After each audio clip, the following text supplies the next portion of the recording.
आत्मविश्वास सफल जीवनको पहिलो पाइला हो। मानिसको जीवनमा धन, शक्ति, ज्ञान र अवसर जति महत्त्वपूर्ण भए पनि ती सबैभन्दा ठूलो शक्ति आत्मविश्वास हो।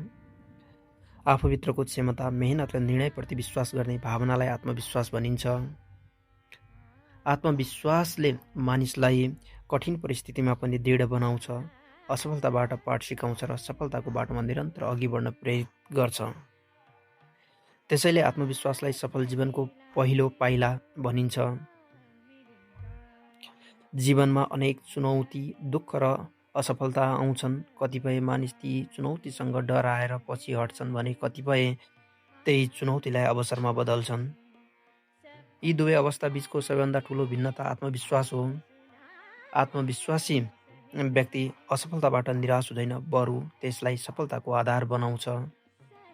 उसलाई थाहा हुन्छ कि प्रत्येक असफलताले नयाँ सिकाइ र नयाँ अवसर लिएर आउँछ। इतिहासमा सफल भएका अधिकांश व्यक्तिहरूको जीवन हेर्दा उनीहरूमा आत्मविश्वासको बलियो आधार देखिन्छ। उनीहरूले कठिनाइ, अभाव र आलोचनालाई आफ्नो कमजोरी होइन, शक्तिमा रूपान्तरण गरे।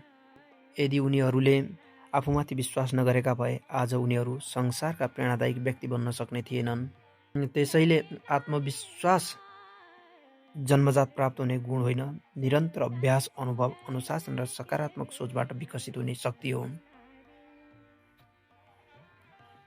विद्यार्थीका लागि आत्मविश्वास झन आवश्यक हुन्छ। परीक्षा, प्रतिस्पर्धा, अन्तर्वार्ता वा जीवनका कुनै पनि निर्णयमा आत्मविश्वासले नै सफलता प्राप्त गर्न साहस दिन्छ। राम्रो तयारी गरेपछि आफ्नो क्षमतामाथि विश्वास गर्ने विद्यार्थी डरभन्दा धेरै अवसर देख्छ। त्यसैले आत्मविश्वासको आधार मेहनत, अध्ययन र निरन्तर अभ्यास हुनुपर्छ। तयारी बिना हुने आत्मविश्वास केवल भ्रम हुन सक्छ, तर मेहनतबाट बनेको आत्मविश्वास साँचो शक्ति बन्छ। आत्मविश्वासले केवल व्यक्तिको जीवन मात्र परिवर्तन गर्दैन, समाज र राष्ट्रको विकासमा पनि महत्त्वपूर्ण भूमिका खेल्छ। आत्मविश्वासी नागरिकले नयाँ सोच ल्याउँछन्, सृजनशील काम गर्छन्, जिम्मेवारी वहन गर्छन् र देश निर्माणमा योगदान दिन्छन्। आफ्नो क्षमतामाथि विश्वास गर्ने समाज नै समृद्ध र प्रगतिशील समाज बन्न सक्छ।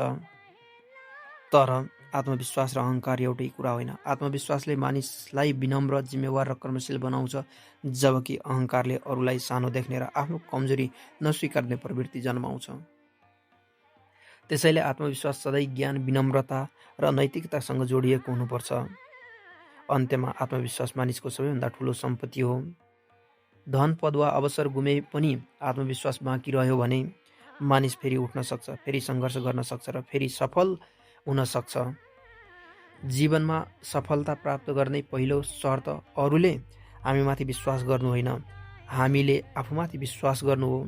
जब मानिसले आफ्नो क्षमता चिन्छन्, आफ्नो लक्ष्यमा अडिग रहन्छन् र कठिनाइसँग डराउँदैनन्, तब कुनै पनि चुनौती उसको सफलताको बाटो रोक्न सक्दैनन्। त्यसैले प्रत्येक व्यक्तिले आफ्नो जीवनमा आत्मविश्वासलाई सबैभन्दा ठूलो साथी बनाउँदै निरन्तर अघि बढ्नुपर्छ।